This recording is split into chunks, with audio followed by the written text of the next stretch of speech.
Hello everyone! Good morning, good afternoon, and good evening. So for today's video, ayan, magluluto na naman po tayo ng ating uulamin. So back to luto na po yung inyong host. Ayan, so dahan-dahan na po tayong magluluto para makakain tayo ng masarap. So naka-ready na po pala yung ating mga sangkap sa ating lulutuin. So andyan na rin po yung ating manok na binalatan ko na, carrots, patatas, sibuyas, bawang na nakahanda na rin po. At dahil mayroon po tayong cabbage, hahaluan din po natin ng cabbage yung ating chicken. Mas maraming gulay, mas masarap. Ayan, yan po pala yung ating balat ng manok. So, ayan po yung ating cabbage na nahiwa na rin po. O, diba? So, kung anong mayroong gulay sa ating kusina, yan ang ating ihahalo. At yung ating manok ay mamarinate lang po natin ng simpleng asin. So iodized salt yung aking gamit. At para may amoy o para mabango, lagyan po natin ng pamintang pino. Ayan.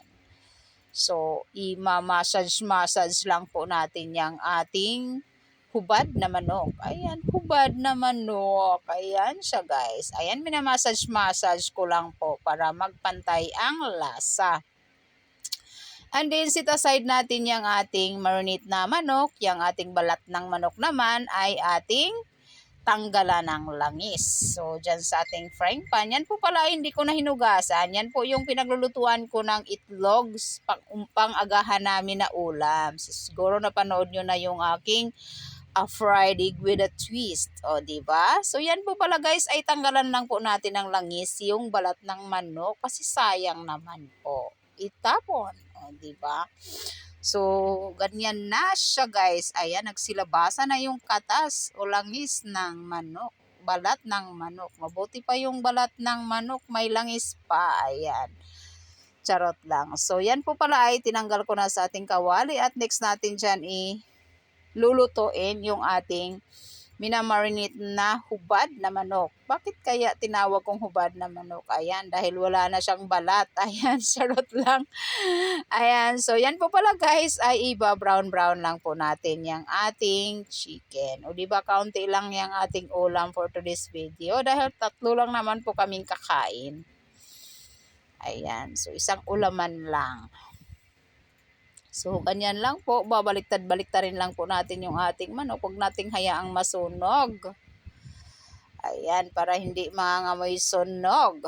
So, ganyan lang po siya guys. Binabaliktad-baliktad ko lang po. Ayan. So, mega love shout out po sa lahat ng nanonood sa aking mga video. Sana po ay hindi po kayo magsasawa dahil kayo po ay aking binabalikan isa-isa at syempre hindi rin po ako nag-i-skip ng harang dahil tulong na din po sa ating lahat. Sa katulad nating mga small YouTuber, kailangan nating magtutulungan para lahat po tayo ay aangat. So, yan po pala guys, ay kinuhaan ko siya ng mantika. Ayan, hindi na on ang video, kaya ganyan, wala na siyang mantika. Ayan, so ganito rin ba kayo mag-vlog? Minsan nakakalimot. At dyan po ay gigisa natin yung ating bawang. So, mikos-mikos lang natin yung ating bawang. Yung manok pala guys, ay ayan, tinabi ko lang po para bawas naman po tayo ng ating hugasin.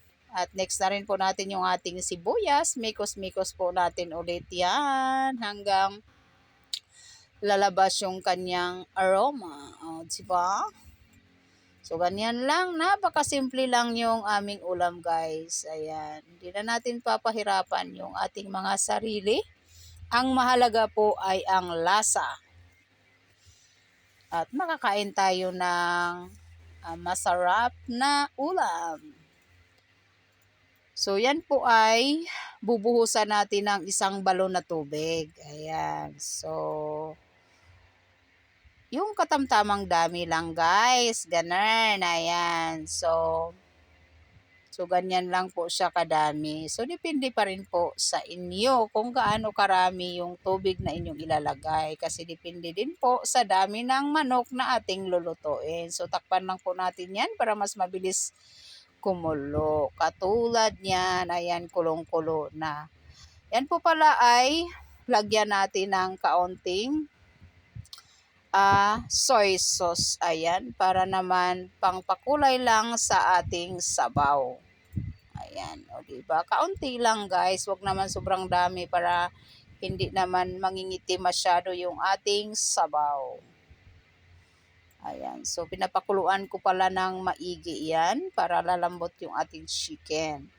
So para malasa naman po, lalagyan ko lang po yan ng isang sachet na o isang cubes o isang chicken cubes. Ayan, dagdag lasa din po yan sa ating sabaw.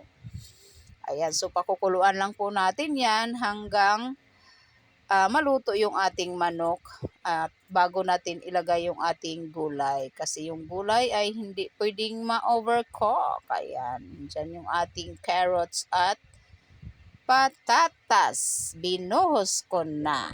Ayan, so pakukuluan lang po natin ulit hanggang maluto yung ating gulay. Ayan, o diba? Simpleng-simple lang yung aming ulam. Oh, ayan. At dahil nakukulangan ako ng lasa, nilagyan ko pala ng magic sarap. So kung ayaw ninyo ng magic sarap, pwede namang asin. Ayan. So sa pagtikim ko pala niyan guys, ay hindi pa rin po na videohan. Kaya ayan, pagpasensyahan nyo na at medyo may edad na kasi itong host nyo at nagmi-menopause na. Ayan, charot lang. Ayan, so nilagyan ko pala guys ng slurry yung ating niluto para medyo lalapot naman ng kaunti yung ating sabaw. Ayan, medyo marami-rami pa po kasi yung sabaw dahil yung sabaw na yan ay paborito ng aking bunso. Ayan, kaya hindi ko po siya nagtira po talaga ako ng sabaw. Dapat medyo konti lang kaso mas gusto niya yung sabaw. Yan, pinatikman ko sa kanya yung sabaw, gustong-gusto niya. Kaya ganyan kadami yung sabaw na aking tinira. Ayan, so okay na po siya. Tinikman ko ulit. Okay na po siya at ilalagay na po natin yung ating hiniwang cabbage. Yun yung pinakahuli na ating ilalagay dahil gusto ko po sa cabbage yung pagkain natin ay medyo malutong-lutong pa. Ayan, o diba? So mikos-mikos po natin ulit. Ayan, saglit lang natin lutuin yung ating cabbage. Ayan, so ayan na po siya guys. Yan po ay ilipat natin sa ating lagayan para makakain na tayo. Ayan, o diba? Sarap tikman, daming gulay. Ayan, sulipat lang po natin dyan sa ating plato at nakaantabay na yung aking mag-ama. Ayan. So, mega love shoutout po pala sa lahat ng sumusuporta sa akin. Maraming salamat guys at kami po ay kakain na. Ayan, handang-handa na yung ating ulam for today's video. Ayan. So, syempre, hindi na rin po ako magpapakita sa inyo dahil bawal ang cellphone sa pagkainan. Ayan. So, maraming salamat guys sa walang sawang support at pagmamahal. Bye-bye everyone. Mag-ingat po tayong lahat.